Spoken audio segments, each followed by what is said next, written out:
They were the ultimate villains. They lived life king-size and ruled kingdoms with iron-fisted methods.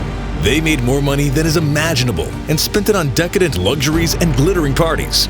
Their cruelty is legendary. Everyone, from judges, policemen, to senators and presidents, were in their pockets. They knew that real power lay with them and were not afraid to use it. Their lives are the stuff movies are made of. In this video, we've listed 10 of the most powerful gangsters of all time. Here we go. Number 10. Frank Lucas. Frank Lucas capitalized off the heroin trade in the 1960s and 1970s by using an East Asian connection during the Vietnam War, cutting off the Italian mafia who controlled the trade in his Harlem at the time. Lucas, originally from North Carolina, employed members of his family to take over the heroin trade in New York and New Jersey.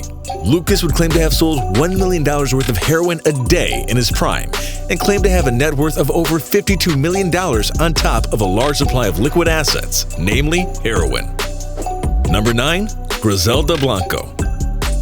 Griselda Blanco, also known as the Black Widow or the Cocaine Queen of Miami, was a drug lord for the Colombian Medellin cartel.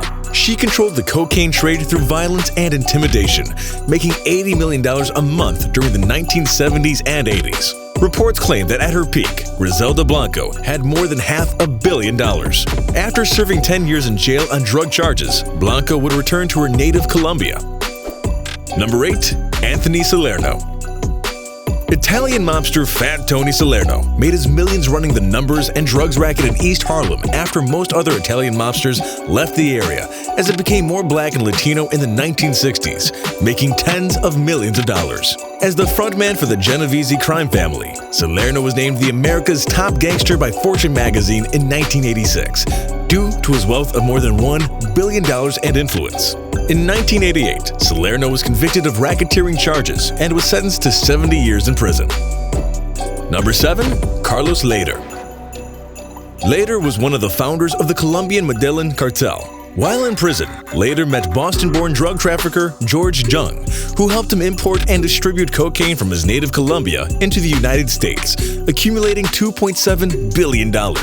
Cocaine made LEHDER so rich that he owned his own island in the Bahamas and offered to pay off Colombia's debt. LEHDER would eventually be extradited to the United States and sentenced to life in prison, which was reduced after he agreed to testify against former Panamanian President Manuel Noriega in 1992. Number 6. Meyer Lansky. Lansky was a Jewish immigrant from Poland who would make a fortune of gambling, both legal and illegal. Lansky would join notorious gangsters Charles Lucky Luciano and Ben Bugsy Siegel to run a gang that would be known as Murder Inc. Lansky would later turn to focus on gambling, setting up operations in Florida, Las Vegas, and Cuba before the Cuban Revolution. In 1982, Forbes would name him as one of the 400 richest people in America. Lansky would be indicted for tax evasion and fled to Israel. He would later return to the U.S. to face charges and was acquitted in 1974. Lansky would die a free man in Miami at age 83. Number 5. Joseph Kennedy. Joseph Kennedy is the patriarch of one of America's most powerful and prestigious families. One of his sons became president, another district attorney, and presidential candidate, and another a senator. At his peak, Kennedy was one of the richest men in America. But, as the saying goes, behind every great fortune, there is a great crime. Kennedy was already in the liquor business before Prohibition, but, according to several books and gangsters, became a bootlegger with ties to the New York and Chicago underworlds after liquor was made illegal. After Prohibition ended, Kennedy made a fortune off selling legitimate liquor as well as through Hollywood and the stock market. Kennedy was named one of the 20 richest people in America in 1954 by Fortune magazine and had a net worth of more than $300 million, which would be in the high billions today. It has been reported that Kennedy contacted mobster Frank Costello, who was known to brag that he was a bootlegger with Kennedy, to use another mobster, Chicago's Sam Giancana, to help his son John get elected through his ties to Chicago and the unions. Number 4. Amado Carrillo Fuentes. Amado Carrillo Fuentes was the head of the Mexican Juarez cartel.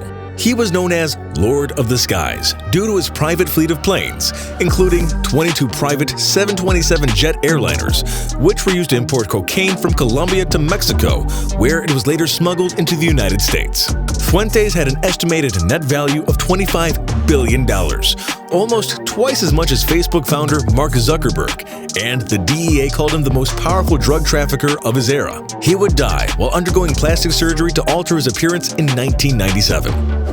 Number 3. Joaquin Guzman Loera. El Chapo is one of Mexico's most powerful drug lords. He is the head of the Sinaloa cartel, which smuggles in billions of dollars from Colombia through Mexico and into the United States. Guzman became rich enough to make Forbes' list of 1,000 wealthiest people in the world, as well as their top 60 most powerful people in the world, with a net worth of over $5 billion. Guzman was jailed in 1993, but escaped from prison in 2001, and is currently number 1 on the FBI's Most Wanted list, with a $5 million reward for his capture. Number 2. Al Capone. Al Capone is perhaps the most powerful gangster of all time, and also one of the richest.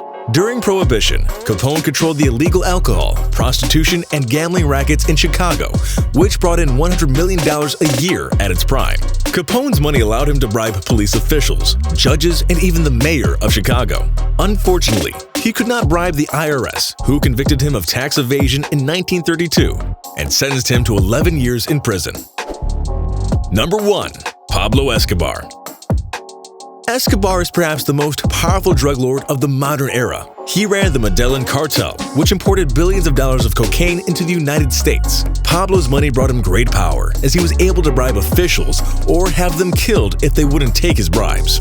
Forbes magazine named Escobar the 7th richest man in the world, with a net worth of $25 billion. In 1993, Escobar was killed by Colombian forces with U.S. assistance after he escaped from a Colombian prison.